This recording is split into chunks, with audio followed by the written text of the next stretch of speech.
presentation behalf of my commissioner, sir. We are giving this presentation from Pune municipality. This is our second time we are approaching SKOCH. Last year also we have presented one presentation.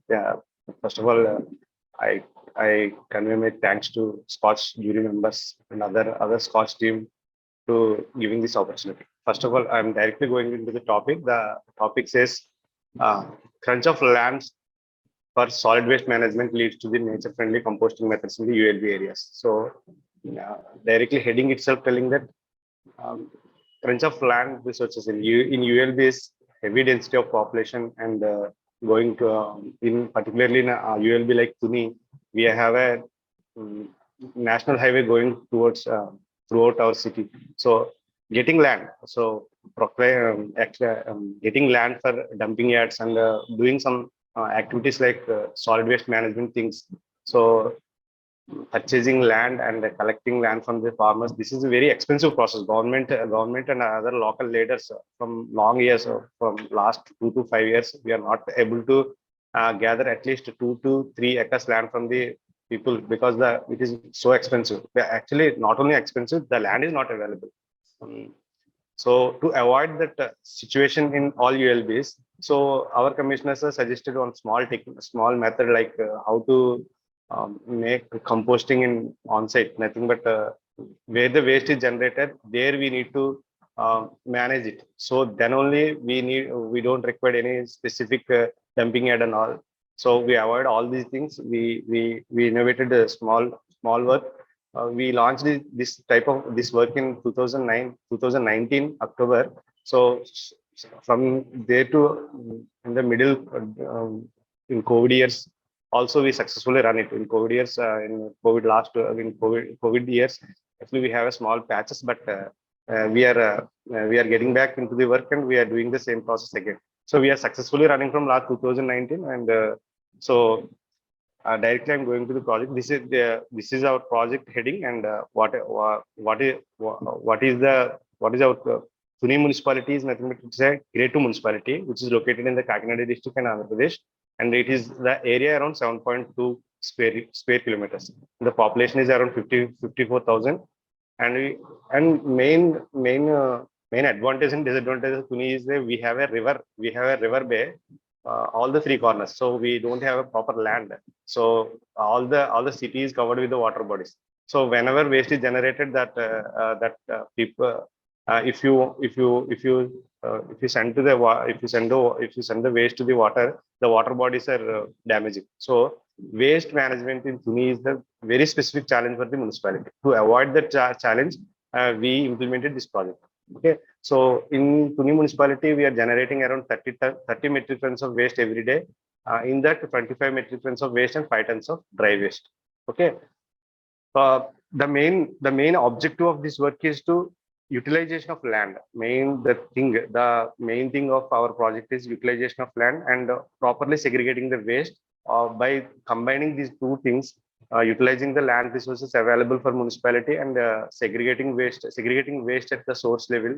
By combining these deadly combination, we are achieving the aim. The aim is nothing but avoid dumping yards. Avoid dumping yards. Avoid dump the waste at dumping yards.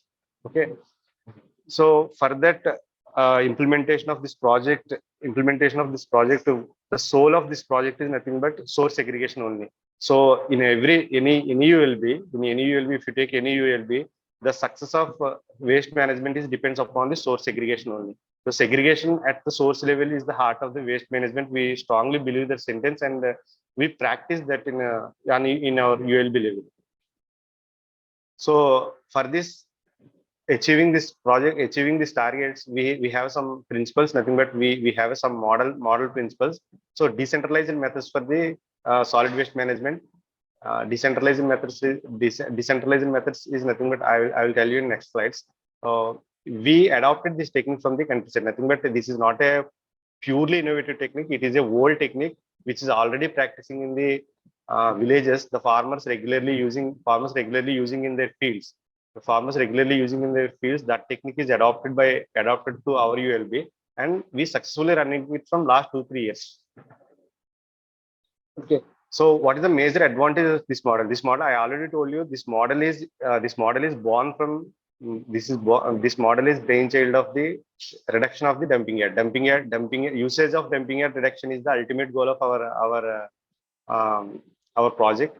And if you successfully run this idea in ULB, what will happen is that the cost of transporting cost is reducing and the segregation level nothing but the manpower utilization is more nothing but labor can also wisely they can work nothing but their manpower is their hard work is also reduced because it's already segregated.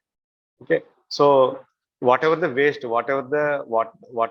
we are dumping at the dumping yard, that is useless. We are not using for anything. It is going into the water bodies. It is stuck. It is become slanted. It is become hard like a rock. But if you manage the waste in proper way, nothing but if you process the wet waste, it is converted into the fertilizer, and that fertilizer, that compost is useful for the growth of plants, and it is useful for fields. So whatever the waste is generated, that waste is, we are not making waste, we are reusing again, both wet and dry waste. So dry waste, we all know dry waste, 90% of the dry waste, again it is recycled. It is practicing in all the ULBs, and we are also having some facility called MRF, and we are also reuse it. So what is how do you start this project? We started this project with the idea of decentralizing method. So in decentralizing method in Andhra Pradesh government, there is in Andhra Pradesh government we have Sachivalaya system is there. In Sachivalaya system there is volunteer system also there. So by this large scale of manpower is available, we are having every 50 households is converted into one cluster.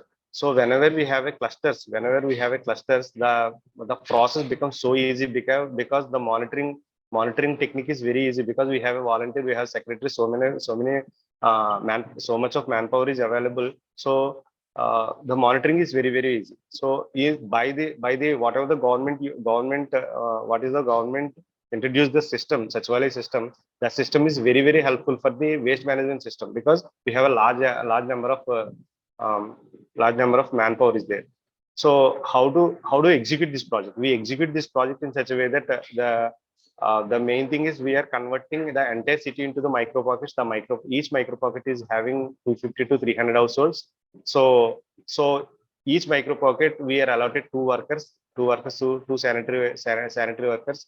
So the sanitary worker is completely trained with how to do the segregation. The training is very important, because in the lower level people don't know what is wet waste and what is dry waste. So we are very much focused and we properly train all the workers again and again. We are regularly, our commissioners are regularly monitoring and educate the public and educate the workers regarding this issue.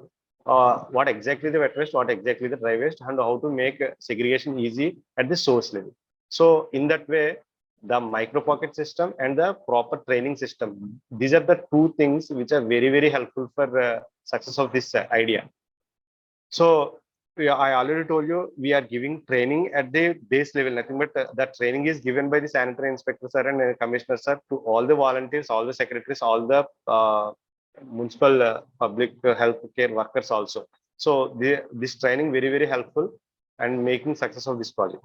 So once, not only training, making public aware of this our project, nothing but if you have an idea, you just explore that idea toward entire city, then only city will adopt your idea and they start participating in your project. So in that we made some rallies, we shared all the pamphlets and everything. We made some cardboard, that means biggest advertisements in the local TV channels and the local Facebooks and other social media channels. We are largely propagating what is our idea, what we are trying to achieve, what is the main goal of this. So by that, public also reciprocate, nothing but public also start participating in our idea. That makes so much easy to achieve our goals. So once I already told you, so we are doing decentralized techniques. Sir, sorry to interrupt you. I request you please conclude in another 1 minute. Yes. So decentralizing idea is nothing but the main thing is we have this is the decentralizing idea. Decentralizing idea means we are having composting pits. Nothing but in city itself we are having composting pits. Nothing but we are providing composting pits that so wherever the whatever the waste generated in the ward level, that is segregated in ward level itself. That is composted at the ward level itself, so that there is no transporting cost is there. There is no transporting cost. A lot of manpower, nothing but the manpower utilization is also very good. The coverage of city is very easy. So this is one kind of technique, nothing but starting of composting bits. And the other thing is so these are the extension of the composting bit. So this kind of box is helpful for wherever the land is not available. There we can exist with the composting boxes.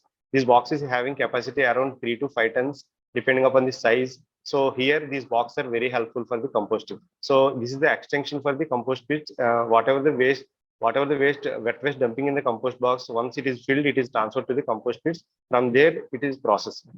So we have a whatever the compost we are whatever the wet waste we are processed, that is converted into the manure. This manure is helpful for we are giving to the local farmers and the other self-help group people. So we have a material recovery facility where we are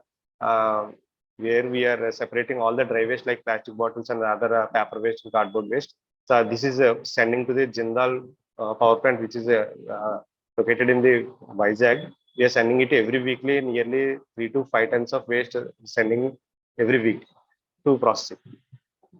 So our future idea is nothing but once every you will be having this kind of compost box and compost pits. It is nothing but reduction of the we can very easily process the wet waste where it is generated. That is our idea. So once other home composting method, other self-help groups, home composting, window composting, if these are all added advantages for this method. By all these things, we are process our waste at nothing but city level itself. We don't require any other dumping at some. This technique is very useful. If you properly implemented in, you will be living. Thank you, sir. Thank you. Hello. Thank you, sir. Very good initiative. In fact, this appears to be a future for even for big cities to adopt decentralized composting because the land is not available in bigger cities also. So Yes. it is a good idea. By the way, how much time does it take to get it converted into manure? How many days or Actually, in compost, it is taking around 45 days to 70 days, 60 days, 2 months nearly. It's almost it will become manual. 2 months, nearly 2 months. Okay. Robust idea. Good. Yes. Thank you, please. Thank you, sir. No specific question to ask. Thank you, sir. Thank you, sir.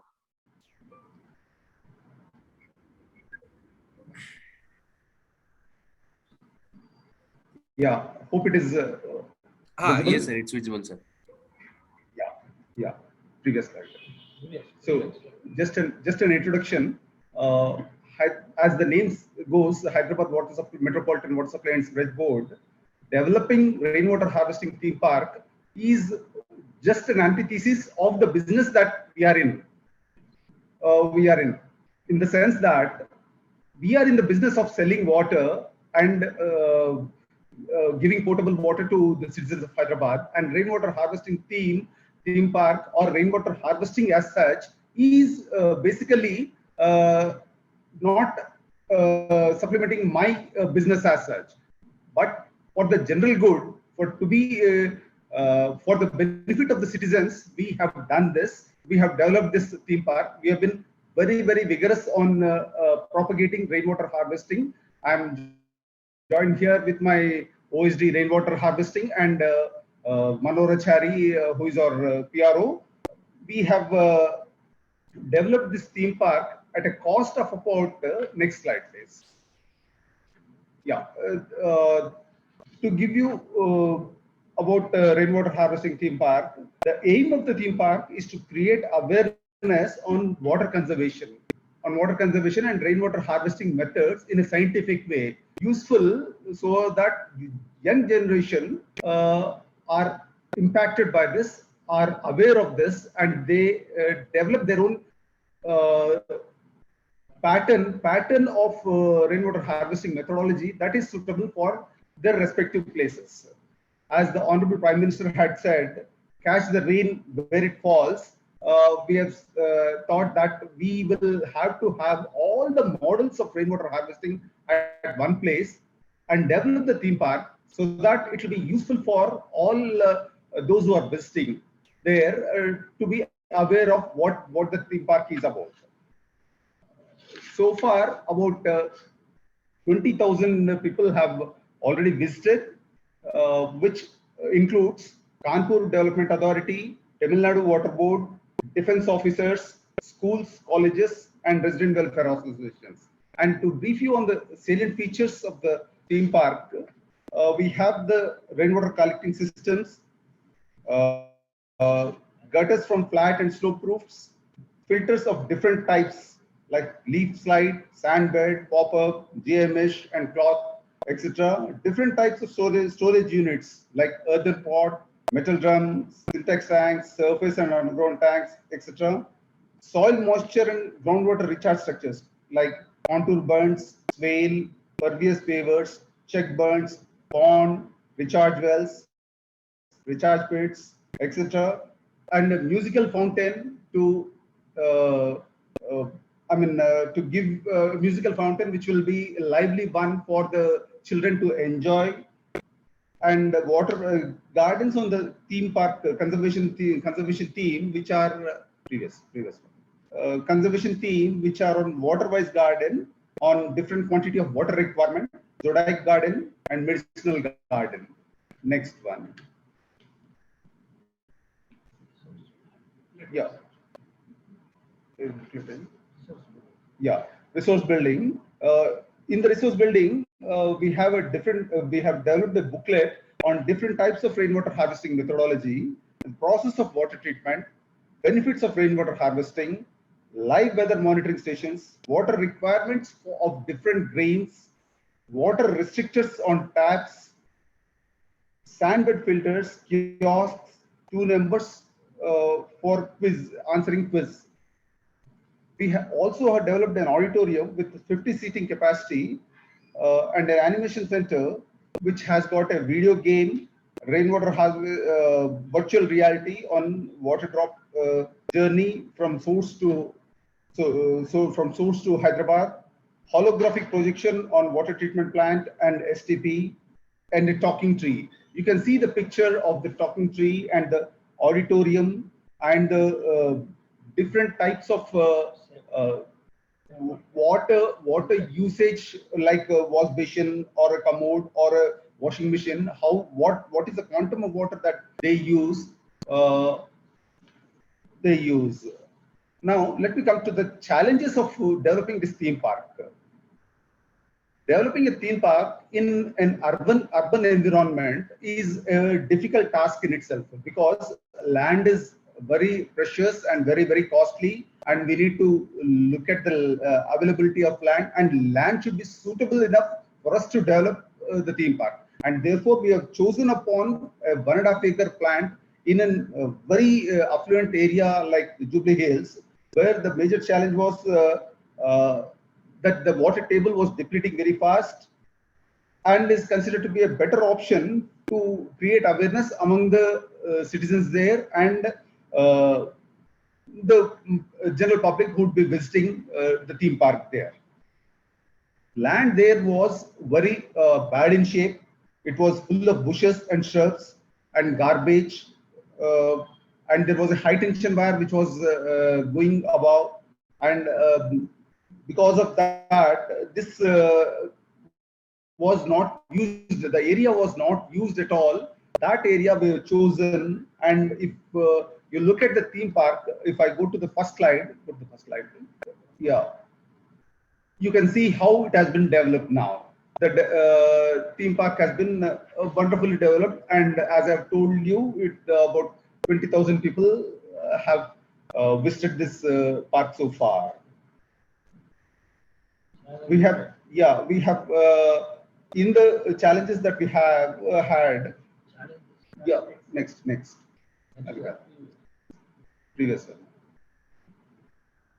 And some of the other challenges that we have had was drilling of injection wells to recharge rainwater into the ground, where we had objections from the local people, and development of display gallery, admission center, and auditorium were challenging in view of high tension wires over us, and procurement of required accessories to fulfill the various interventions on rainwater harvesting and conservation to showcase them, etc. Next slide.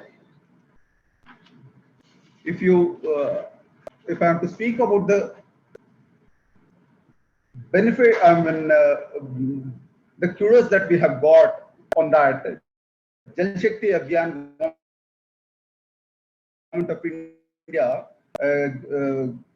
water conservation flagship program has appreciated in a national-wise conclave this as a policy initiative to be emulated by other water utilities or other cities as such.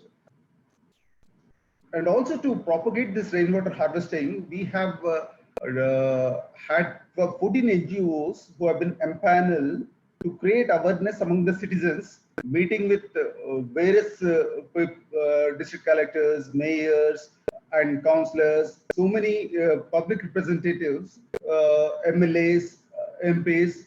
We have touched upon each and every public representative and encouraged them to be part of this initiative of rainwater harvesting. We have conducted 5K runs, 10K runs, and 2K runs across the city as part of awareness creation.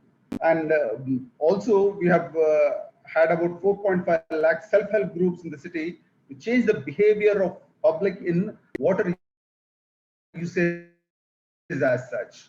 One such usage which I'll be talking about shortly is about Jala Varasatva committees. What does it mean? Jala Varasatva is grandfather and grandchildren.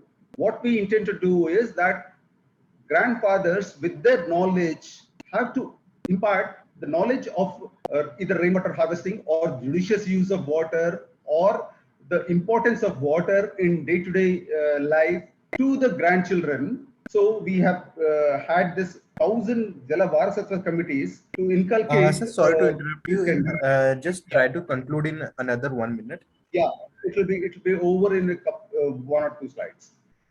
And we have also initiated one important program like what is called as WALK, Water Leadership and Conservation, which is a unique campaign through which WALK volunteers have been enlisted, and they have been used to propagate to save water and reduction in the wastage.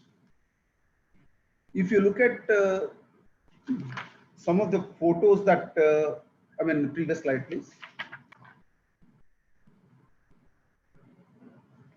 This is the photos is about, first one is about the 5K run, 10K run. Second one is about grandchildren and grandparents coming together.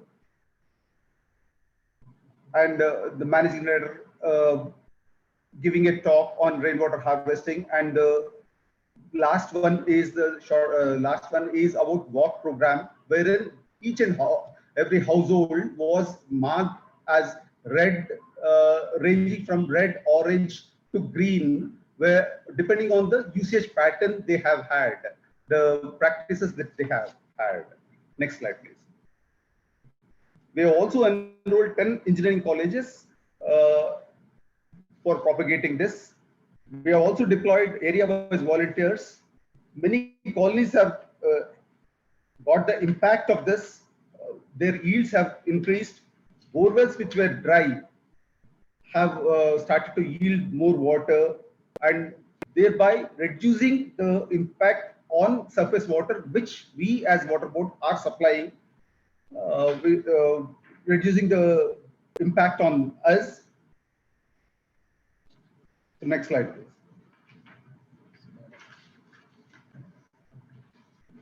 when we look at the scalability of the project, this is such a scalable theme park, which can be replicated elsewhere in various cities, especially in water drought areas, wherein we can propagate the rainwater harvesting in such a way that people take it as a mission, just as Honorable Prime Minister and in the Jal Shakti Abhiyan has been saying that catch the water where it falls and when it falls, and how to catch it, what are the various methodologies that are involved in that are exhibited in the theme park. Next.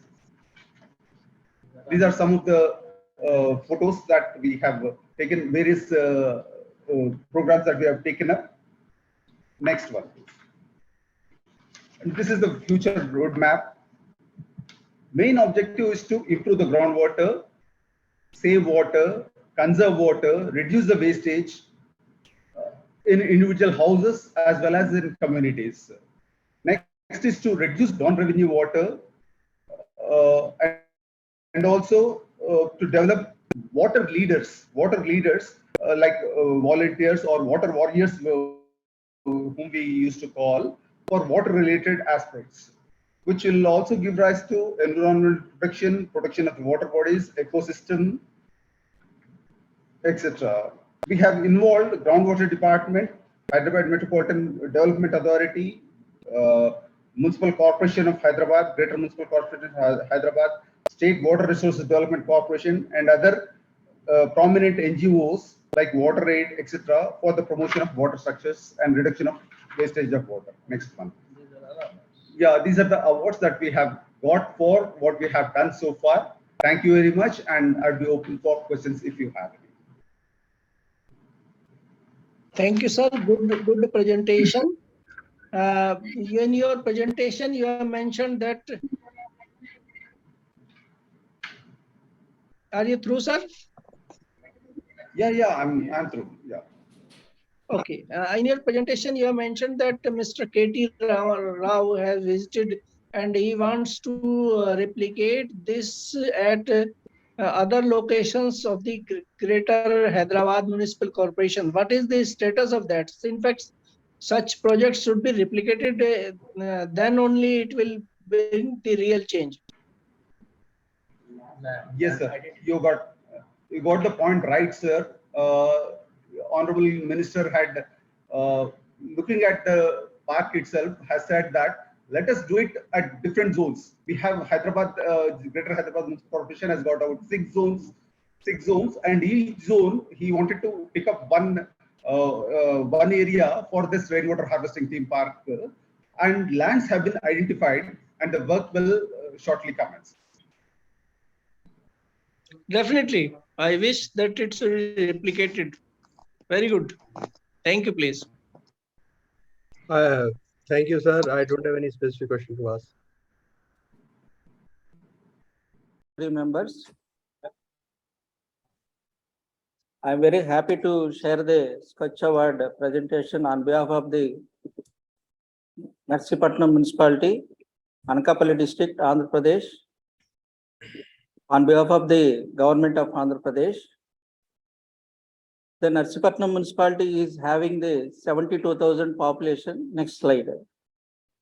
72,000 population, and we are having the 19,142 households. In the households, we are planning the 8 sectors for collecting the door-to-door garbage collection. With regard to the maintenance of the sanitation in hygienic way, in daily basis, and also we create awareness through the self-help groups. We are having self-help groups round about 14,000 in the field level, in slum areas also. There's self-help group members, self-help group members and students also involved in this awareness campaign. With the help of the 14th Finance Commission funds, we are distributed each house 3 bins with red, blue, green color. Green color purely segregated the waste from the each household, kitchen waste, decomposable waste, and red waste is the dangerous material, and dry waste is the recyclable materials from the each households. Each worker to attend by 5:30 in the field level with the Irish mobile attendants from their respective secretariats. We are having secretariats, 17 secretariats. And in the field level, we are capturing the RTMS. Next slide. Each next household capturing the RTMS house for collecting the waste, and the roads also maintain clean and tidy, because we are collecting the waste from the doorstep regular basis. The waste collection from sweeping of the roads and cleaning of the drains, time also very lesser to the worker. We are planned for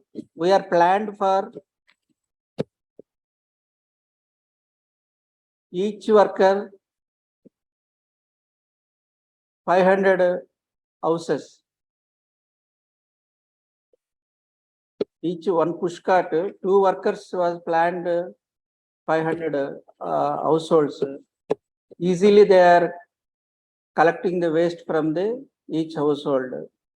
And same was next transported through the vehicles to the solid waste management park.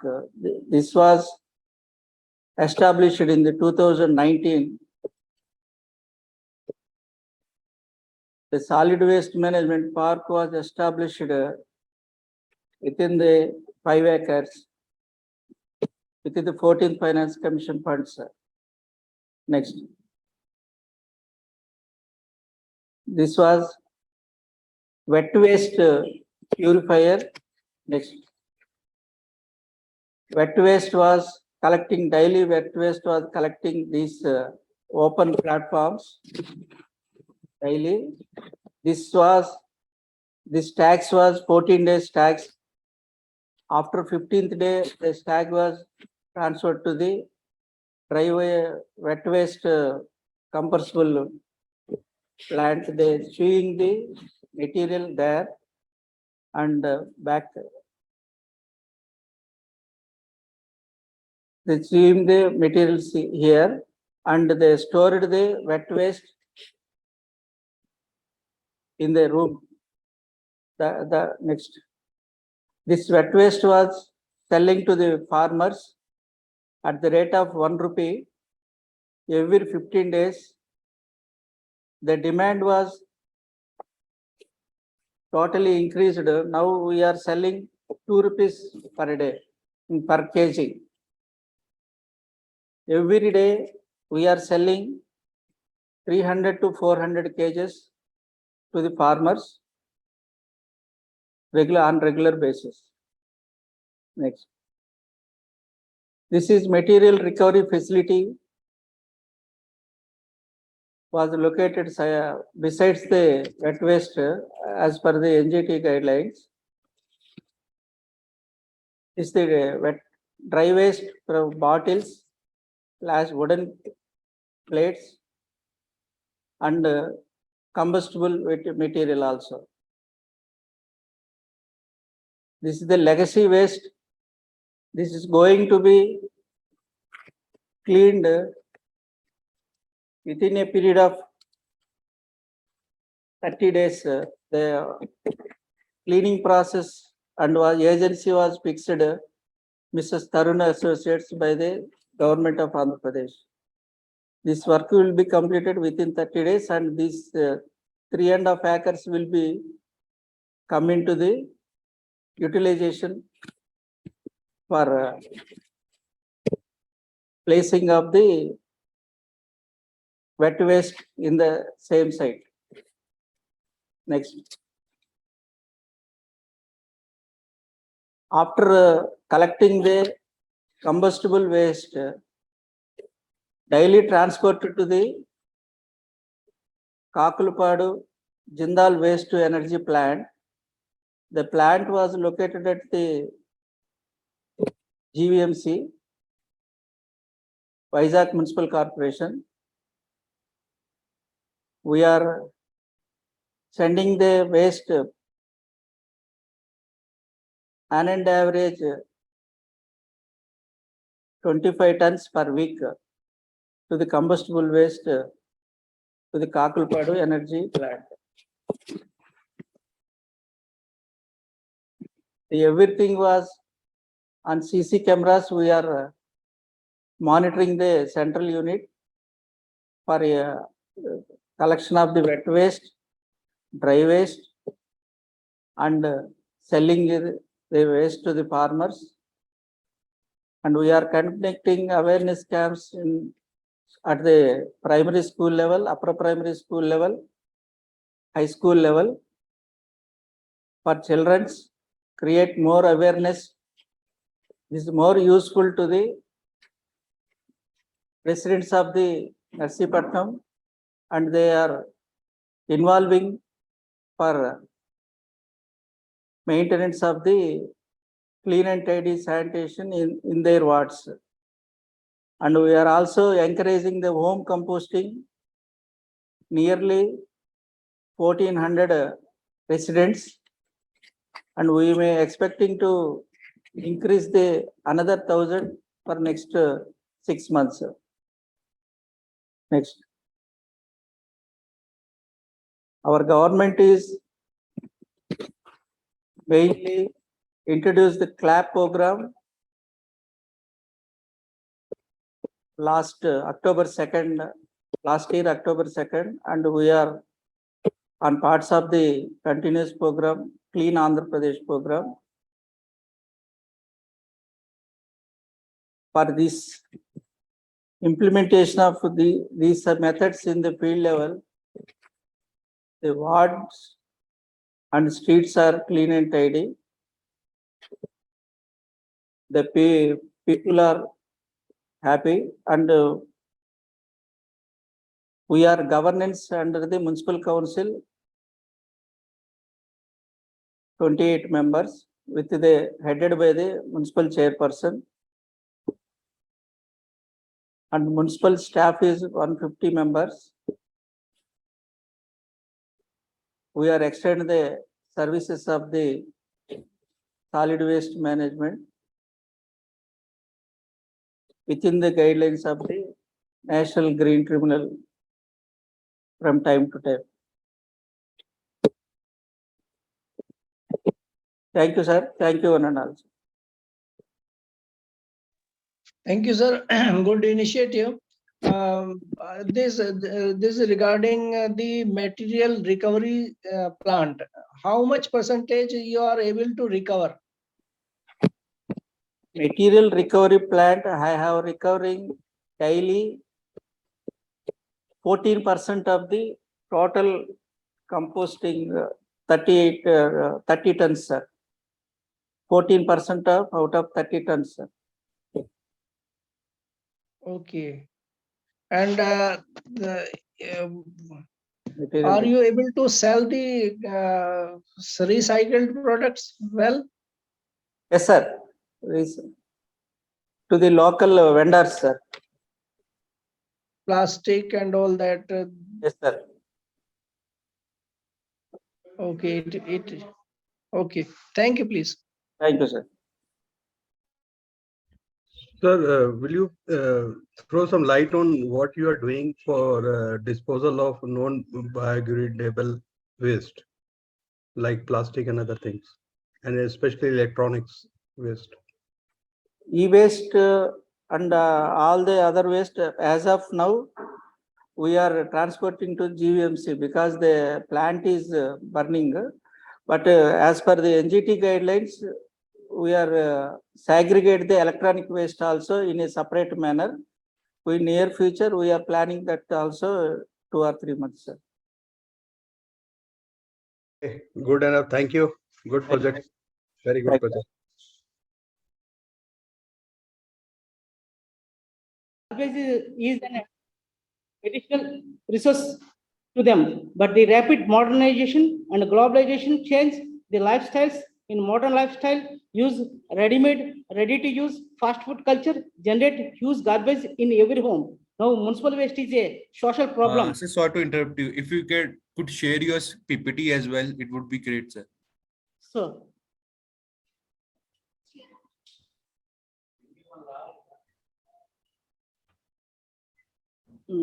town at a glance on sanitation. The Ramchandrapur municipality with an extent of 13.98 square kilometers. As per the 2011 census, town population was 43,683 and present projected population 50,000 approximately, having 15,000 households in town. The town having 82 kilometers length of drains, 109.20 kilometers of roads. Town consists 28 wards with a 35 numbers of notified slums. The town having 44 numbers of schools, 11 numbers of colleges, one number vegetable market, one non-veg market, 80 numbers of hospitals, 8 numbers of function halls, 25 numbers of hotels and restaurants, 5 numbers of cinema theaters, and 20 numbers of government institutions, and approximately 1,300 commercial and industrial establishments, from petty grocery shops to brewery industries of the various categories. Garbage generation. This municipality generated 22 metric tons of garbage daily, in which 20% of dry and 80% of wet garbage. The town garbage contains 0.5 metric tons of dry waste, recyclable garbage, and 3.5 metric tons of inert waste generated per day out of 4 metric tons of dry waste. In wet waste, garbage 18 metric tons contains 4 metric tons of food waste, 3 metric tons of non-veg waste, 11 metric tons of fruit, flower, vegetable, herbs, grass, etc. 3 metric tons of silt and other debris generated per day. There are two major things that constitute most of the municipal solid waste. One, biodegradable waste or wet waste. This waste generally includes all the kitchen waste that we produce: vegetable peels, used tea bags, fruits, leftovers, coconut shells, flowers, leaves, meats, or non-veg aspired food items, bread, biscuits. Biodegradable garbage, dry waste. This waste generally includes waste that does not decay. It is also known as waste which cannot be biodegradable. Dry waste consists of paper, glass, thermocol, styrofoam, rubber, metal, cloth, empty bottles, stationeries, etc. Following innovative practices in processing of biodegradable garbage into organic compost and reduce the generation of non-biodegradable garbage makes the town litter-free. Window composting method. Window composting is the production of compost by piling organic matter or biodegradable waste, such as vegetable waste and food residues in long rows, windrows, convert into compost or manure.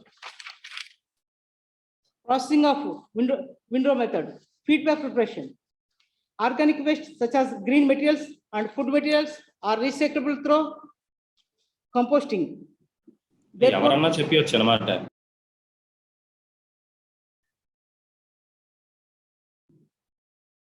Therefore, the collection becomes the first step for the normal operation of the large-scale composting facilities. Food residues, vegetable waste arrive directly at the composting facility from various sources. Most of the biodegradable residues and byproducts come from municipal and farm agribusiness sources. After collecting these sources, separated materials becomes feedbacks in a composting process that turns organic waste into a valuable resource compost. Size reduction, a uniform mass of material, grinding the organic material before the composting greatly speeds up the composting process. The smaller the size of the organic refuse particle, the more quickly the microbes can consume it. It is accomplished with a semi-wet materials crusher machines.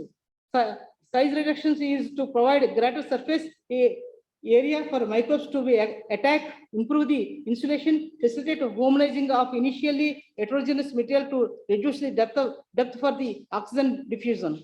Blending. Materials can be blended and mixed to achieve suitable carbon-nitrogen ratio. Microbial activity is the greatest when the carbon to nitrogen ratio is 30:1. This can be done easily by mixing the equal parts of the green and brown materials. Types and volumes of the feedstocks are selected to ensure the blended admixture falls within the tolerance of each parameter, ultimately coming together to meet the desired targets for carbon and nitrogen ratios, moisture levels, porosity, and homogeneity in order to ensure a uniform and rapid decomposition. The compost must be thoroughly mixed. Window composting, employing long, narrow windows mechanically turned by the compost turned on regular basis has become the most popular industrial composting method in the world. After crushing and blending the material to be composted is placed into windows in the open air. Usually dimensions of the window range from 3 to 12 feet tall and 8 to 20 feet wide. As long as it could be, the moisture content should be 45 to 55%, since poor aeration occurs at higher moisture contents and slow digestion is encountered at lower moisture contents. Rows are regularly turned to make sure there is enough oxygen for the microbes to work. Frequent turning is the best way to improve compost quality, promote high concentration of beneficial microbes, prevent excessively high temperatures, and ensure optimum oxygen concentration. There are many parameters affecting the frequency of the window turning. The size of the composting material and the type of the composting structure also affect the frequency of the turning. If carbon-nitrogen ratio of these two conditions is at an ideal level and mixed well, expect less frequency of turning. It considered furnished when the organic material has fully decomposed and reached the stable state. Daily window composting maintains oxygenation to achieve maximum degradation, irrigation as necessary, and closely monitoring moisture content and temperature. Grinding and staining of the final compost product. The final step is high-speed grinding. The screening process is to remove non-compostable material from the generated compost and to produce a final product that meets the requirement of the consumer. This municipality generated 20 metric tons of garbage, in which wet waste 18 metric tons, dry waste 4 metric tons, and approximately 20% of wet waste proceed through window composting system. Home composting through residential welfare associations and self-help groups. The Ramchandrapur municipality consists 12 members of residential welfare associations groups and 885 self-help groups. The members of residential welfare associations and self-help groups had taken initiative to develop their own compost, the kitchen waste to convert into an organic compost. Innovative aspects in home composting. There are many different ways to make a compost pile. The following for the general reference: regular mixing of turning of the compost and some water will help maintain the compost. Select a dry shady spot near a water source for compost pile or bin. Adds brown and green materials as they are collected, making sure larger pieces are chopped or shredded. Moist and dry materials as they are added. Once compost pile is established, mix grass clippings and grass waste into the pile and bury the fruits and vegetable waste under 10 inches of compost material. Cover top of the compost with a trap to keep it more moist. When the material at the bottom is dark and rich in color, our compost is ready to use. This usually takes anywhere between 2 months to 2 years. If you do not have space for the outdoor compost pile, compost material indoors using a special type of bins, which can be buy at local hardware stores. Gardening supply stores are making. Remember to tend the pile and keep track of what throw in it. A properly managed compost bin will not attract the pests or rodents and will not smell bad odor. Compost should be ready in 2 to 5 weeks. 20% of wet waste of the town, that is 2.5 tons of wet waste converted into compost in Ramchandrapur municipality, involving the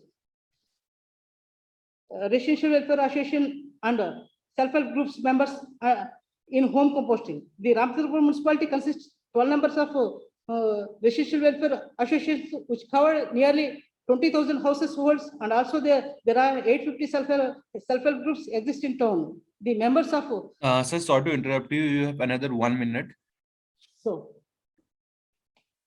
innovative method for reduce the generation of non-biodegradable waste in Ramchandrapur town. Issue notices to milk vendors for introduction of biodegradable packing, returnable bottle cans instead of plastic covered packets. Most of the dry waste consists of town garbage is plastic covered milk packets. Hence, the municipality issued notices to milk vendors wherein instructed that introduce biodegradable milk packets or returnable bottles and cans instead of plastic covered milk packets, which tend to reduce the generation of non-biodegradable waste in town. Issue notices to local snack chip companies and vendors for introduce biodegradable covered packets. Most of the dry waste consists of plastic chip packets, snack packets and plastic covers. The municipality issued notices to snack chip companies and eatable vendors for introduce biodegradable covered packets, which cause to reduce the generation of non-biodegradable waste. Issue notices to function halls to use steel utensils like steel glasses and plates, leaves of the banyan, salt trees instead of plastic glasses, plates, and plastic paper rolls. Issue notices to managements of community and function halls to use steel utensils like steel glasses, steel plates, leaves of the banyan, salt trees of eatable plates instead of plastic glasses, plates, and plastic paper rolls. Implement the best practices in processing of biodegradable garbage and reduce the generation of non-biodegradable garbage and implement 3R rule, that is reduce, reuse, and recycle of garbage. Benefit of the solution implemented. The ULB process 5% of biodegradable waste, convert into organic compost through window composting. The ULB process 2% of biodegradable waste, convert into organic compost through home composting by RWS and self-help groups. Reduce 10% of non-biodegradable waste at source level through utilize returnable bottles and cans at milk vendors, utilize biodegradable converted packages at all vendors. Reduce 5% of dry waste, utilize steel glasses and plates, leaves of banyans, salt trees instead of plastic glasses, plates, rolls at bulk generators, functions and function halls. Potential for repeatability arising from the successfully of the project activities, sir. Thank you, sir. Excellent work, sir. In fact, is there some revenue earning out of this biodegradable waste by selling it? Sir, presently we are starting recently, sir. The manure is utilized for the compost is utilized for public gardens, sir, parks and public gardens, school plants at schools. That manure is utilized, sir. RWA members are also involved. Residential Welfare Association members also involved in home composting, sir. They are also the kitchen waste convert into the manure, and they utilize their manure into the terrace gardening, sir. Okay, good. Thank you, please. Thank you. Thank you, sir. Thank you, sir. No specific question to ask. Citizen through village and ward secretariat system. So coming to this village and ward secretariat system, it is also known as Grama Ward Sachvalams in Telugu. It is a brainchild of our Honorable Minister of Andhra Pradesh, Sri Jagan Mohan Reddy Garu, and it is also inspired by the concept of Sri Mahatma Gandhi Garu on the concept of Grama Swaraj. Actually, this village secretariat and ward secretariat system was introduced on the occasion of Gandhi Jayanti, that is on the 22nd of October 2019. And for the effective functioning of the system, the government of Andhra Pradesh has created a separate department named as GBWB and VSWS system department. So here they have appointed all the village and ward secretariat staff and volunteers too. to deliver all the services to the citizens to their doorsteps. So here the government is committed to revamp the service delivery systems in the state with an aim to give all the services in the concept of Navratnalu. So here we have several apps and we have several websites. We are giving through this e-governance to deliver the services to the doorsteps of the citizens. And also coming to the objectives of this e-governance, we have few points here to discuss, such as convergence of all departmental service. First of all, before discussing this topic, I would like to inform you all that this village and ward secretariat system is an office where we have 10 young graduates from 10 different specializations. It means one from municipal administration and one from sanitation department and one from water supply department, one from health, one from police department. So we have 10 people working as secretaries in that particular secretariat. So they were assigned different tasks to deliver the services to that particular citizens. In our Vijayanagara Municipal Corporation, the whole population is divided into 50 divisions, and for each and every division we have one secretariat office. For every 8,000 people we have one office, secretariat office located in this town. So the volunteers were recruited in the same manner. For every 50 households, one volunteer was recruited. It means the volunteer, a person, has to look after the needs of the 50 houses. If somebody needs some type of certificate or some type of service, that volunteer will just go to their house and he will collect all the things and he will deliver it to the secretariat, so that the staff in the secretariat will work on it and deliver the same certificate or the output to the particular citizen within a select time. So here, previously we have different departments, different offices at all the places. However, while coming to this village ward secretariat system, we have all the different types of specialized people in one office. So it is available in the radius of 500 meters to the citizens. And also we have vast access to the e-services from the secretariat, and also application forms are designed in a special way to gather the data from the citizens, so that it will not be misused and it will not be misdamaged with any other third parties. And also with this village and ward secretariat system, the cost and manpower savings are very much efficient, so that there is no need to wait for hours and hours in a particular government office to get one certificate. So here everything is going through the e-governance. Here everything is going through the e-delivery, so that any citizen cannot waste his time and money on this particular services. And also there is a lot of data we have gathered from all the districts of that particular state. We will use that particular data for efficient service delivery. Yeah, and coming to this uniqueness of this nomination, I have to discuss about the uniqueness of this particular nomination, e-governance in village ward secretariat. The Vijayanagara Municipal Corporation under the government of Andhra Pradesh, we are always in forefront in giving the services to citizens in efficient manner through the various government initiatives. We will provide good governance to the citizens, and also we will provide the IT services with enhanced quality and transparency. So here I have few bullet points to discuss in this particular uniqueness of this nomination. The first point is division of population for service delivery. As mentioned before, the whole population is divided into 50 divisions under Vijayanagara Municipal Corporation.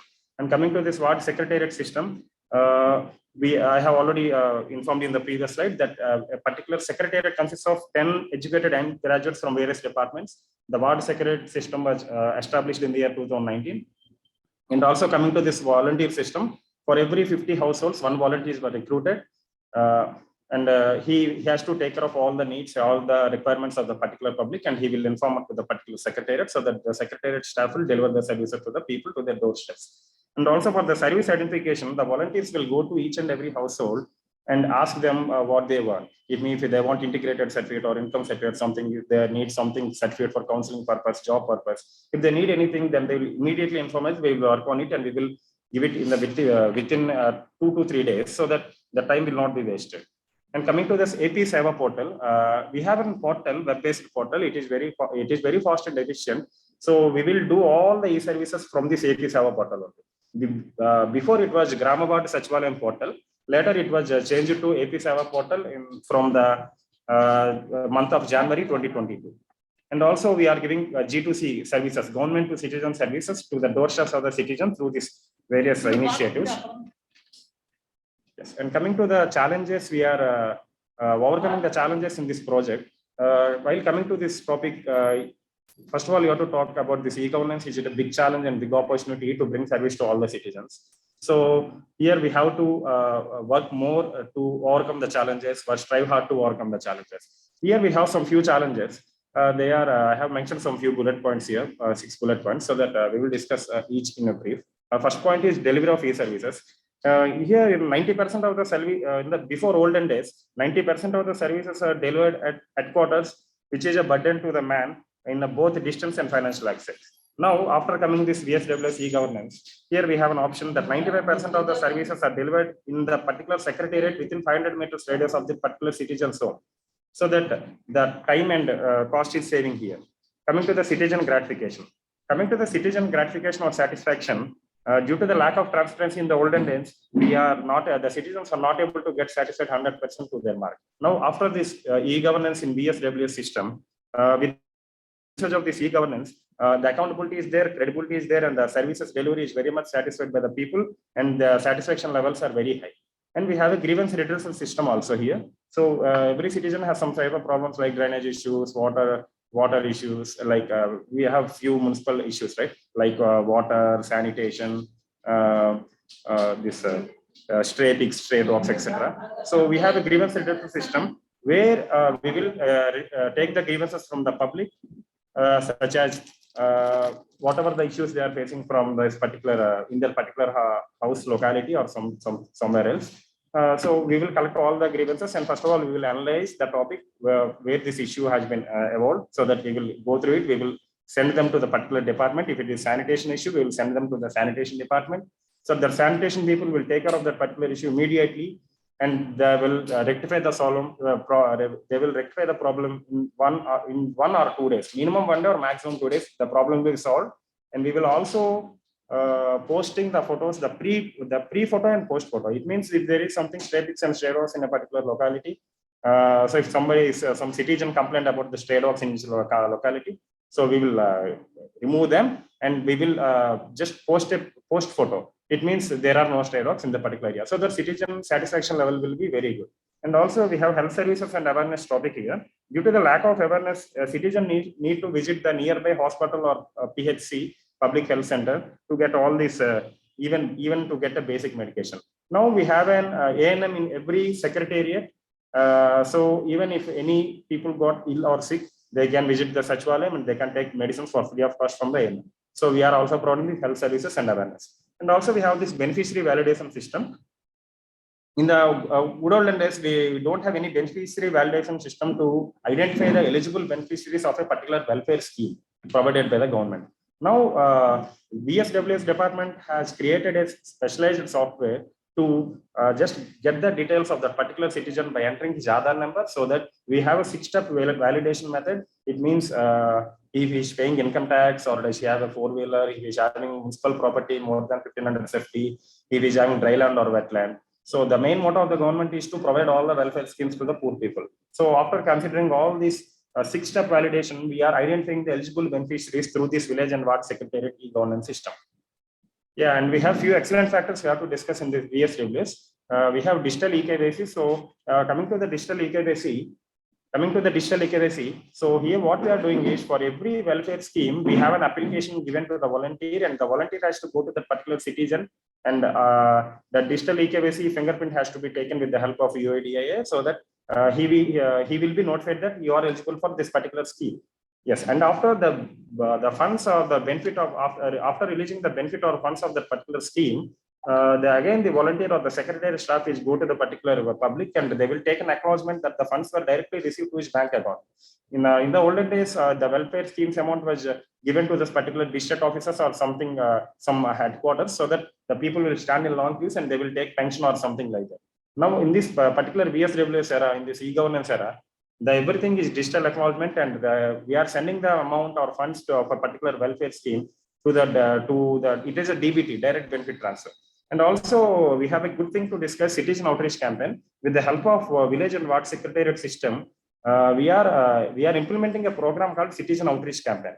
In this citizen outreach campaign, in the every month on last Friday and Saturday, the whole secretariat staff, it means the 10 members and the volunteers, they will visit each and every household in their particular secretariat jurisdiction, and we have a survey form assigned to us in the particular application. We will ask all the questions about the satisfaction levels, about the services delivered to them, about the upcoming welfare schemes they know or they don't know, something like that. We have few types of questions.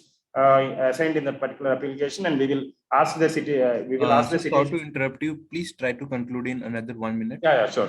And also we have a 24% technical team in this VSWS, so that they can solve all the problems in efficient manner in just 1 hour or 2 hours of time. And also we have nodal officers established for the smooth delivery.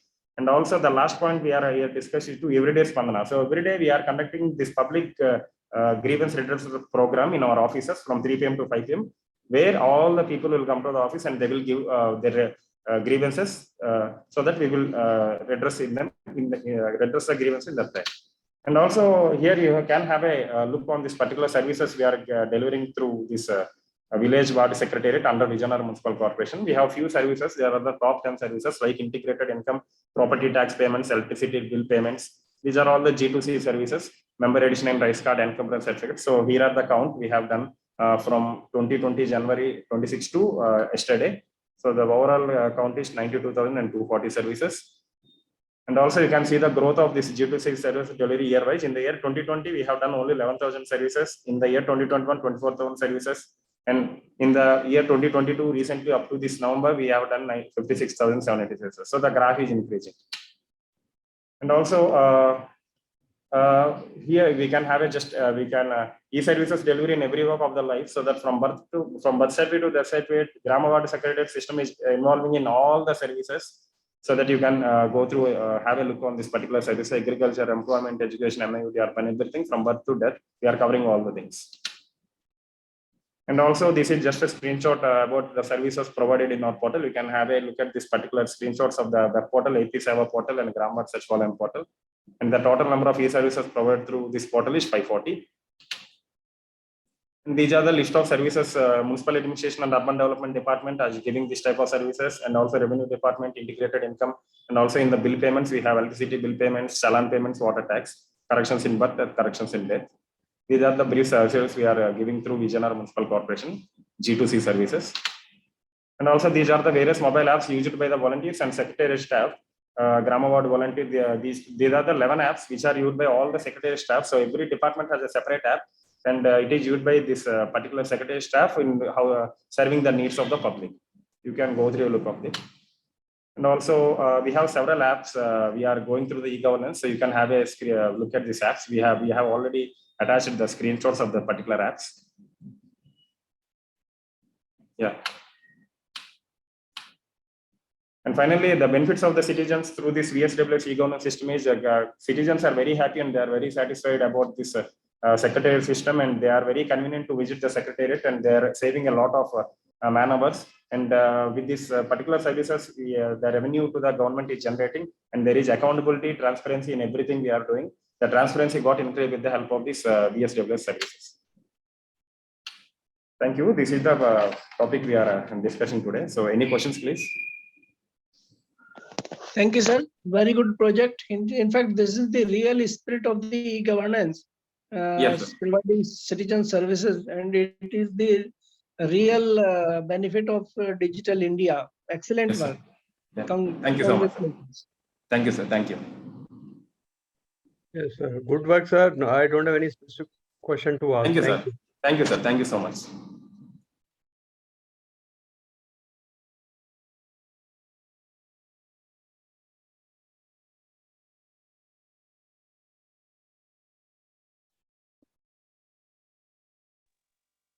Government of West Bengal.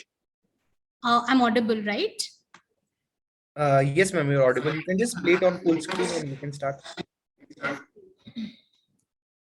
My screen is visible, right? Yes, ma'am, it's visible, ma'am. Okay, thank you. Ma'am, you have got 20 slides. Please keep in mind you have got only 10 minutes. Okay, great. So I'll start. So to begin with, we are from the Department of Technical Education and Training Skill Development in West Bengal. To begin with, I'll talk a little bit about our scheme Utkarsha Bangla and the challenges that we are facing while implementing the scheme, and the way the app Amar Karmo Disha helped us in moving forward, right? So the main aim of Pashchim Bango's Society for Skill Development has been to provide relevant skill training to all youth in the state so that they can be employable based on the demands from the districts. So the Utkarsh Bangla scheme encompasses all skill training and initiatives in the state in order to provide wage employment and self-employment to the youth.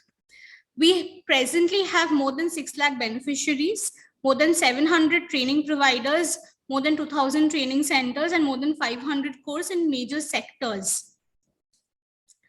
A number of initiatives take place under PBSSD, under the portal pbssd.gov.in, where the Karmadisha program is also launched. We specifically make sure that each of our candidates are registered under this portal through which the trainings take place. We have multiple opportunities have taken place under this skill. There is a beneficiary allowances for youth who are coming to these different training centers. They get 50 rupees per day under the DBT, and also there are RPL candidates who are already trained before. We give them an RPL training, which is a recognition of prior learning, and we provide them with a 500 direct benefit transfer, so as to make sure that they are coming and attending these trainings. There have been multiple convergence initiatives with the Department of Tourism, Forest, Social Welfare, etc. And multiple initiatives have taken place with new industries as well, like Flipkart, NIFT, etc. So certain challenges that we were facing while we were going through these going through the skill trainings was in terms of mobilization in the remotest districts of West Bengal. It was difficult for our training partners, training providers to reach these districts. And even after youth were mobilized, youth would often drop out because their interests and their skills were not aligned. The training that they were being provided was not aligned to the different interests that they had. This also led to, even if they finished their training, once they were placed, there would be a huge number of dropouts after placement. And most youth did not have any counseling opportunities to even understand what are the different skill sets available that they can be trained in, or what are the different trainings that they can take place. Therefore, this program was initially launched as a program where presently we have mobilized more than 1 lakh candidates, even from rural districts. Candidates are counseled on different career choices so that they are aligned to the different interests of their own. And this has prevented dropouts to a huge extent. Our dropout rates have come down to less than 10%. So like in a 30 candidate classroom, there would be maximum 1 or 2 dropouts. That also mostly for personal reasons dropouts would happen, and it had nothing to do with their matching of their interest and alignments, which was huge before. This number was huge before, so this has come down a lot.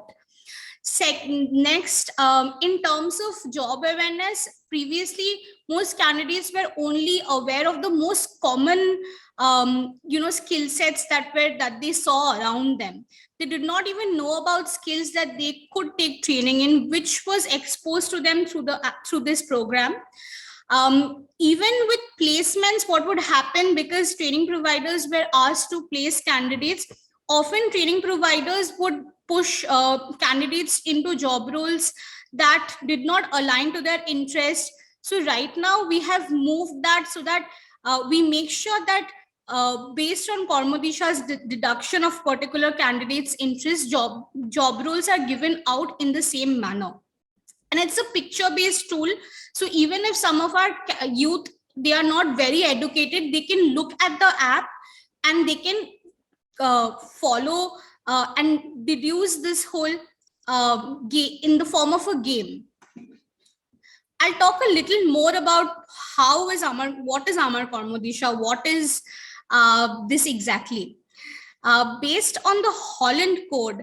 The Holland Code is based on these 6 areas that you can see: realistic, conventional, enterprising, social, artistic, investigative.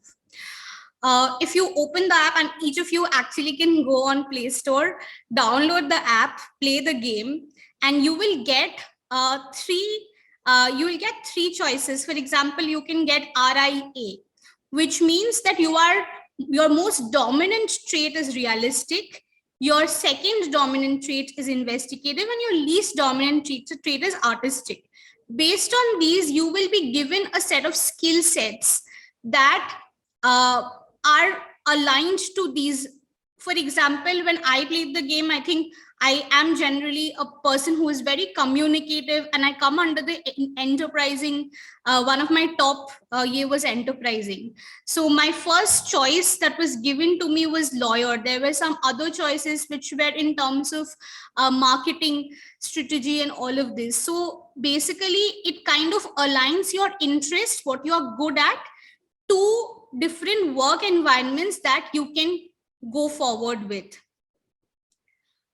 This app, if you look at it, it began as a program and it later moved into an app. It ensures the right fit for the right job for each candidate. It follows a psychometric assessment. And right now we have enabled, especially after the COVID, when counseling booths were not possible, we have enabled an AI chatbot, which is where you can download it on your Play Store, and you can, on your own, you can play the game and you can come up with the outcome. You can, if you're not sure, there's also a video which you can watch to understand how to play the game.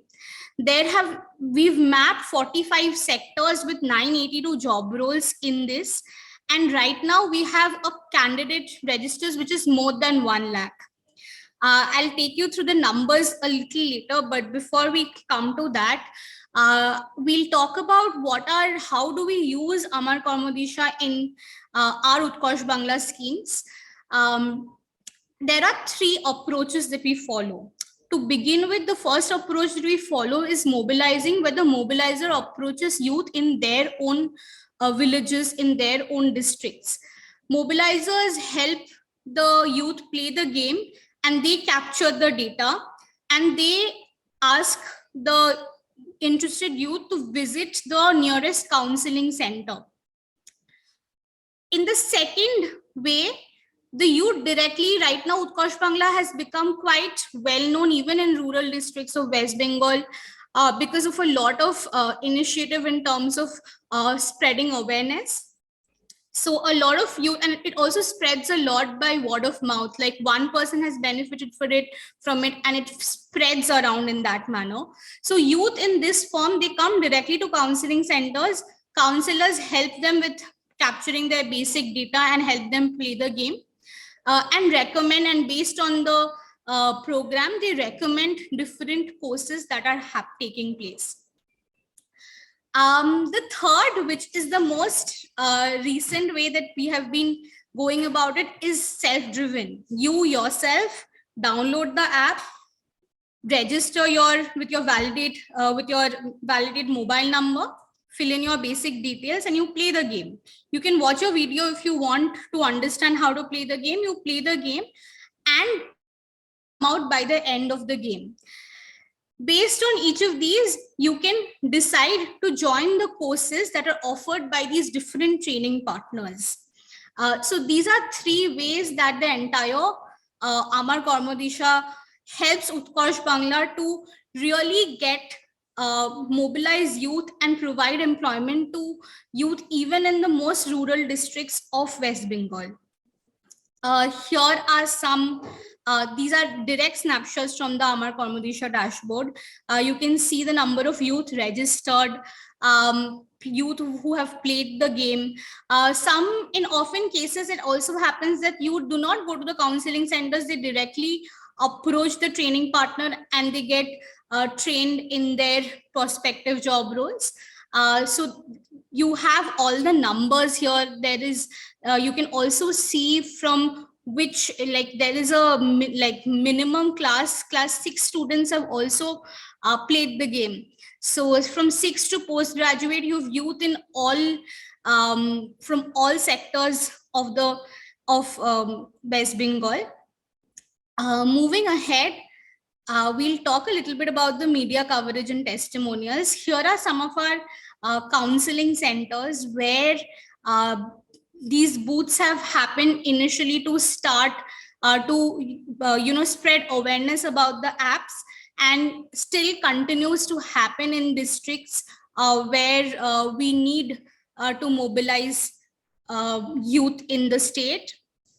Here are some more pictures where there are people from the department who help people to understand how to go about this. And we've also received a lot of media coverage and testimonials. If you see, Duare Sarkar is one of our schemes where the West Bengal government helps people in the state to understand what are the schemes that they can apply in. So even for a separate scheme, we have been able to use Amar Karmadisha to mobilize people and bring it in. That brings us almost to the end. We would love to hear some questions and answers. Whatever questions you have for us, I'll stop presenting, but thank you. Would love to take questions for that matter. Thank you. Ms. Chaudhary, very good initiative. In fact, I would like to share something. Instead of question, I wish to share with you. There is an organization called FUEL, Friends Union for Self-Employment or something like that. It is UN awarded group of only 2 people. So they provide such counseling to the children of those who are in military, those who are in police forces, because they stay away from their homes. So their children are in more need of such guidance and counseling. So just have a look about their work, FUEL. Okay. Thank Google you. it. I'll surely take a look at it. You will find it. You will definitely be, it will be helpful to you. It is funded by HDFC through CSR funding. Okay. Very credible. So definitely it will help you in your area of work. Otherwise, an excellent effort. Thank you, please. Thank you so much.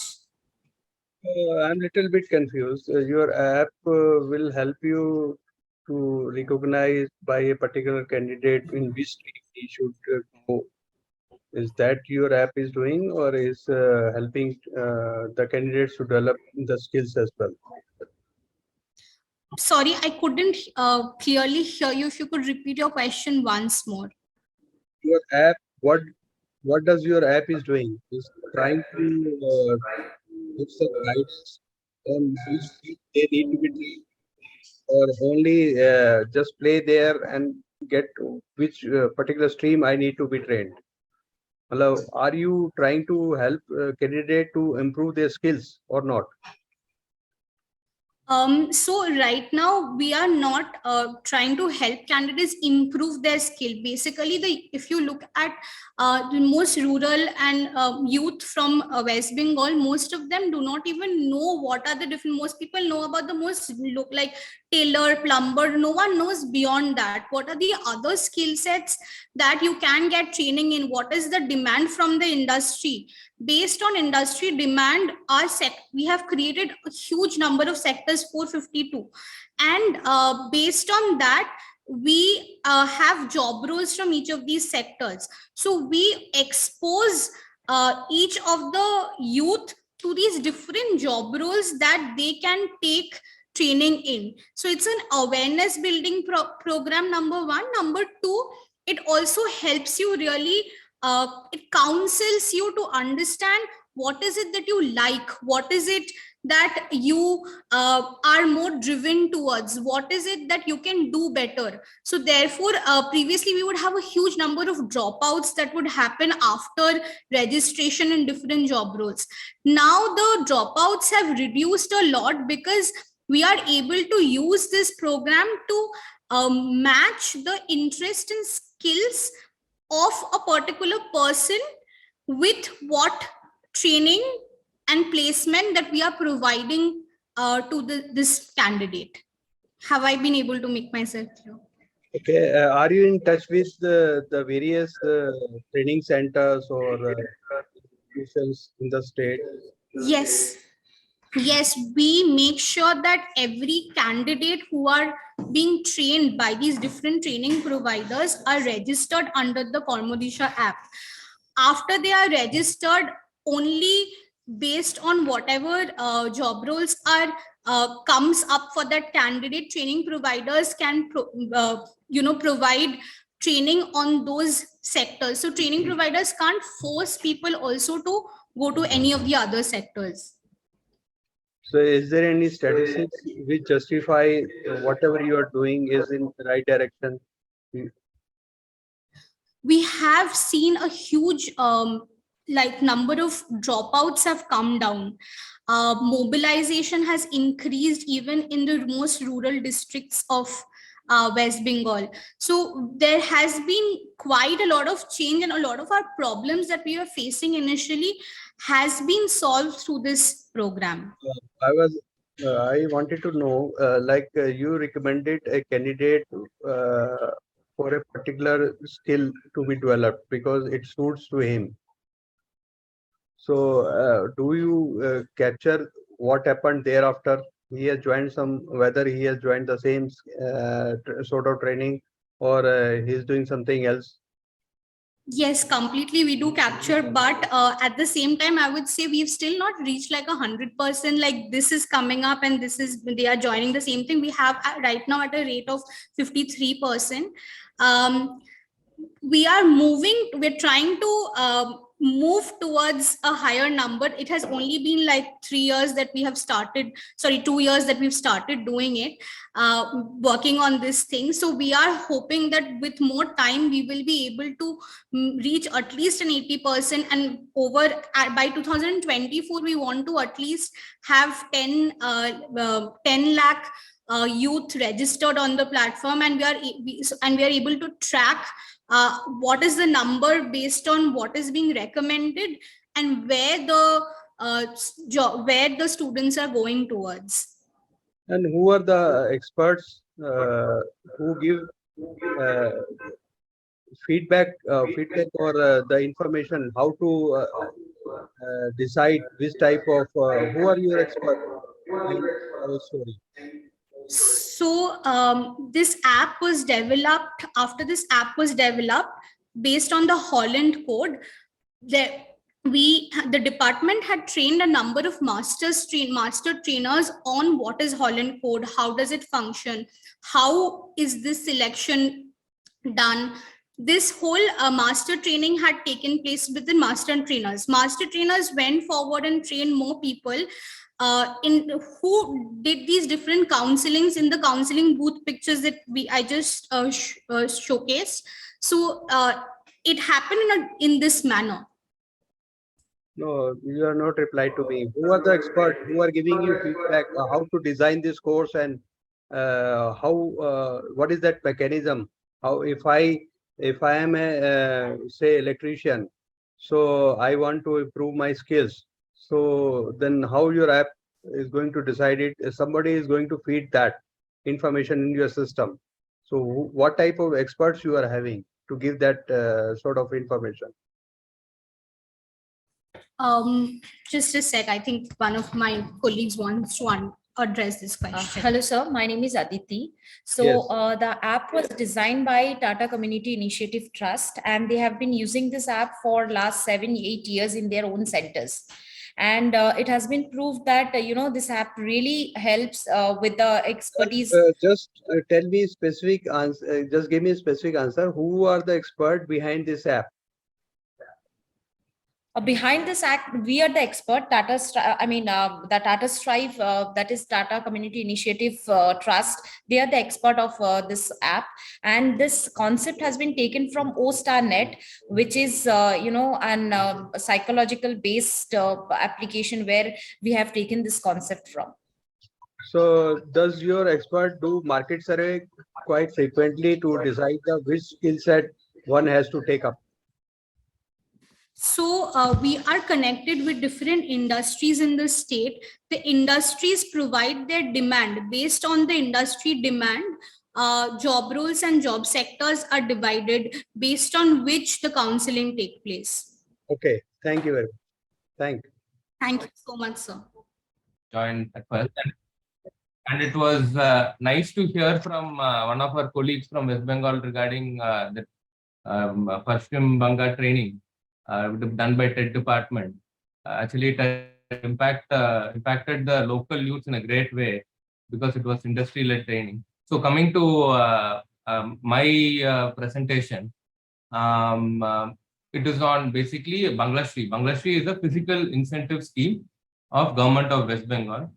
The budget, allocated budget every year is around 300 crores, and the duration of this incentive scheme is from 1st April 2021 to 2026. So a brief about the scheme. That basically it's a physical incentive scheme to industry. If an industry wishes to start in West Bengal, and it starts commencement of its production, within 1 year, they can apply for this scheme. Basically, it is to promote industries to start their business in West Bengal. So these are the kinds of incentives which we give. The first is the capital linked incentives.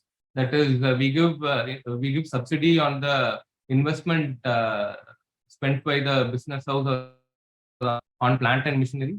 We give subsidy, interest subsidy on the term loan taken to start the business, and we give expenditure related incentives such as power tariff subsidy, stamp duty, registration, waiver for electricity bill, and subsidy for energy efficiency.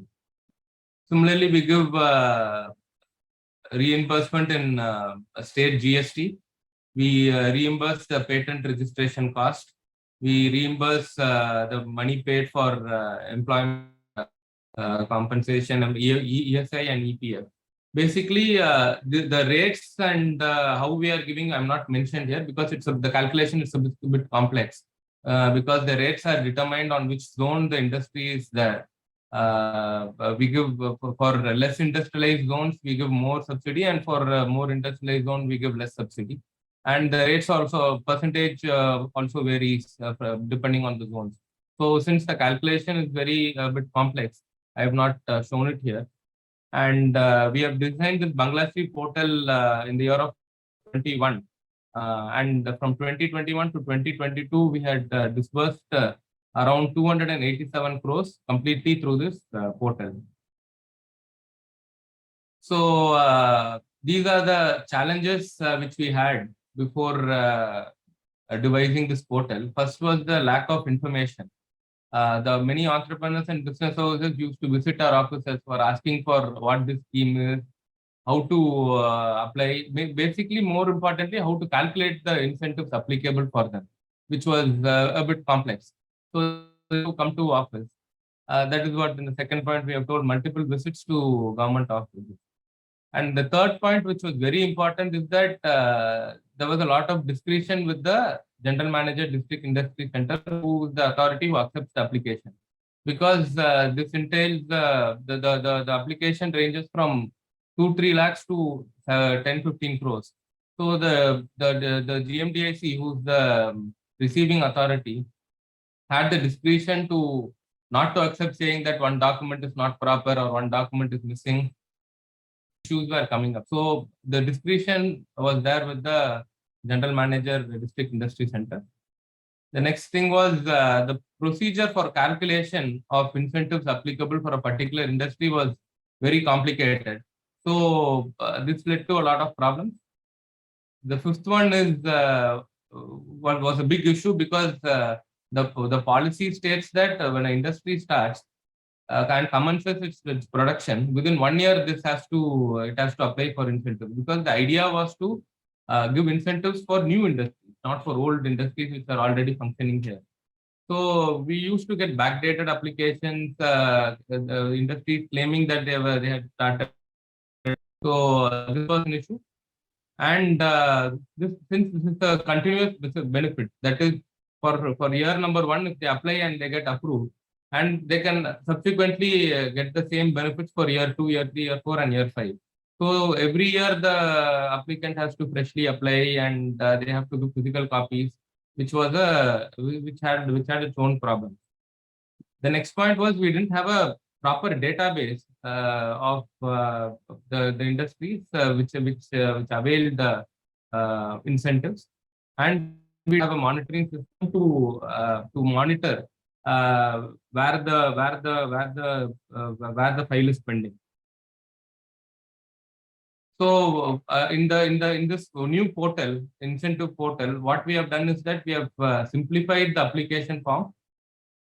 Most importantly, what we have done is that we have devised an auto calculator, which would based on the location of the industry, it would auto calculate what are the eligible incentives. This became a game changer because most business houses found calculating the eligible incentives the difficult part. So this auto calculator, the process, and the entire life cycle was online. Like the person applies, he auto calculates, and when it comes to our directorate, we schedule the inspection online. After inspection, we upload the inspection report also online, and the sanction letter and the money is also disbursed online. So the entire cycle is online. And the fifth point we are mentioning is that basically all MIS and consolidated summary was available at a click, so that we could monitor where the particular incentive is pending. So after making this online incentive scheme live, these are the benefits which we had seen. Well, first one is that the number of complaints drastically reduced, because the complaints were basically regarding to loss of documents, because they have to attach a number of documents right from the shops and establishment, the pollution, the fire NOC, the building plan, a number of documents used to be attached. So these documents, the GMDIC would come up saying that we didn't attach the document, whereas the applicant would say that we have given the document. So this loss of document issue was sorted out.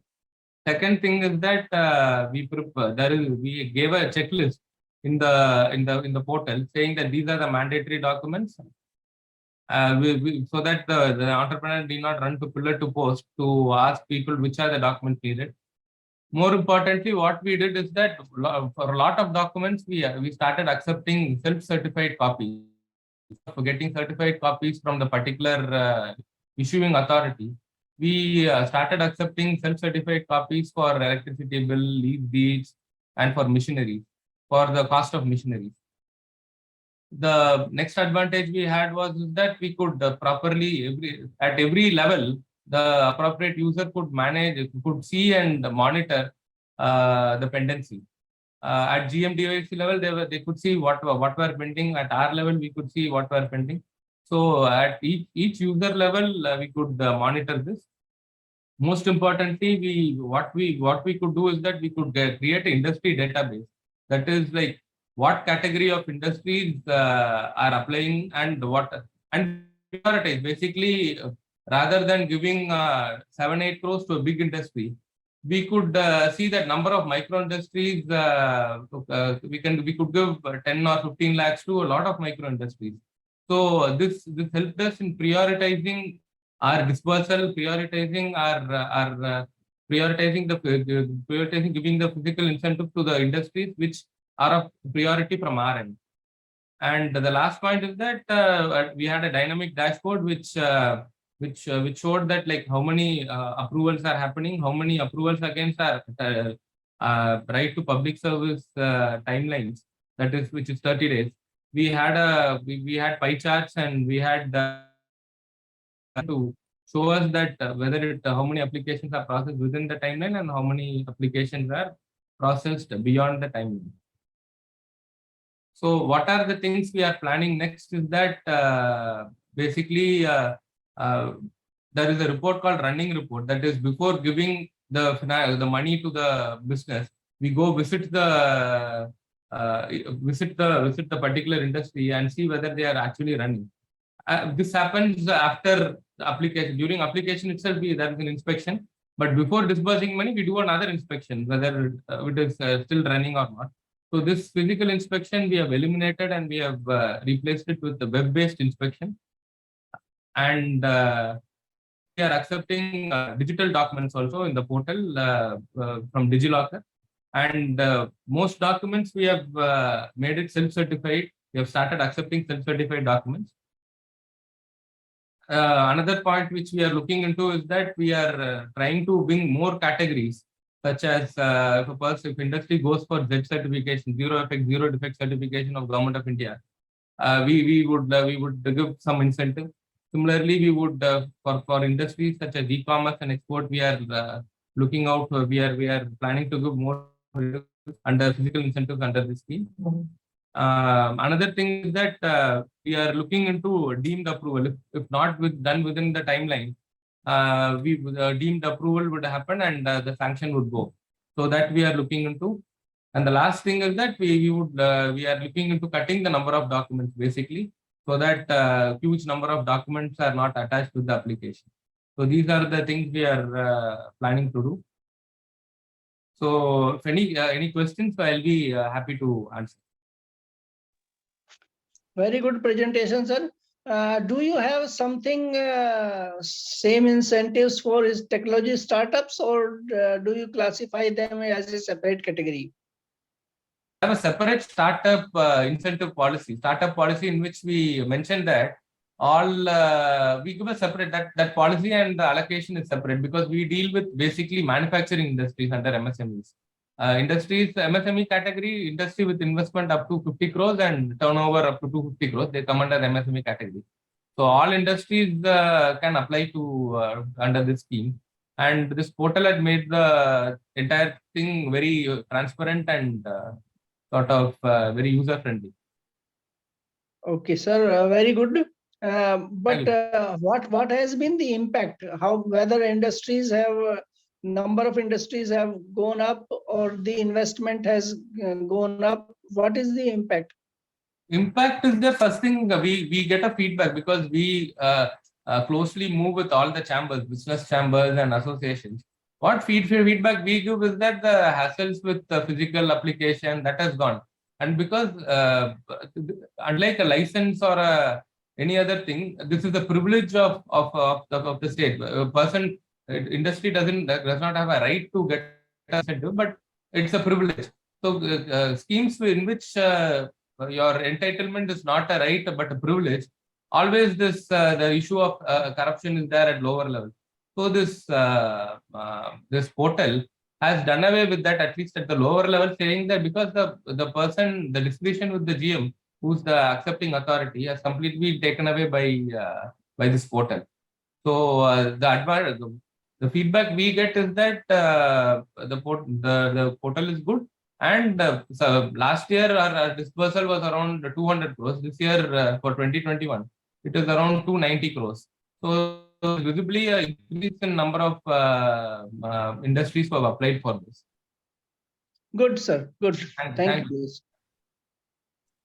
Sir, in your first slide itself, you have mentioned that a large number of subsidies are given to promote MSME in your state. So any efforts towards make them self-sustaining so that they can compete in the dynamic world within India and outside India? Sir, we do give marketing support. Basically, for government purchases, which is a huge amount. For government procurement, we have given priority 15% priority for MSMEs, and we have for EMD is exempted for MSMEs to apply for government contracts. So for government contracts, we have done this. We do give incentives for improving their quality standards for marketing. we do give incentives for that, and we do have government aids like handicraft, handloom corporations to get items produced by artisans and MSMEs. And since MSMEs, everything falls under MSMEs, like it is across many sectors. We do and different departments themselves, like agriculture, they give their own incentives. So we only focus on manufacturing incentives for manufacturing industries under MSM. So that is our focus. So this means you will continue to provide subsidy to the industries. Yeah, this policy entails subsidy from 2021 to 25. It's a continuous benefit scheme. The person who has already applied for 2021, he'll continue to automatically get benefits for the 5 years. And people who can apply fresh also. So depending on the state budget, the number of the incentives will be increased, basically. This year, we are looking at 300 crore. Next year, probably we'll be looking at 400 to 500 crore. So I don't understand. If you have applied for SKOCH Award, then and you are saying that we are providing subsidy to our industries, and that is that a good thing to do, to subsidize an industry, or it's a bad thing for the industries to get the subsidy and they are not self-sustaining? No, we are not subsidizing loss-making entities. Basically, it is the right word would be incentive rather than saying subsidy, because when a person sets up an industry, especially in an interior in West Bengal, so he has to be given subsidies. Land should be initially first given to him at a low cost. Then the money he spent should be reimbursed in some way, so that there is an interest for him to come and set up his industry in my state. So the idea is to bring investors within India to West Bengal, saying that we'll be giving this to you. So it is basically not only from government; it's a demand from popular industries. Actually, the industries, we framed this policy, getting inputs from industry that these will be needed, and which is logical also. I can't expect a big industry to come to an Naxal infested region or a hilly terrain without giving him some financial benefit. So it's a policy of the state to do that. Okay, good enough. Thank you. Thank you.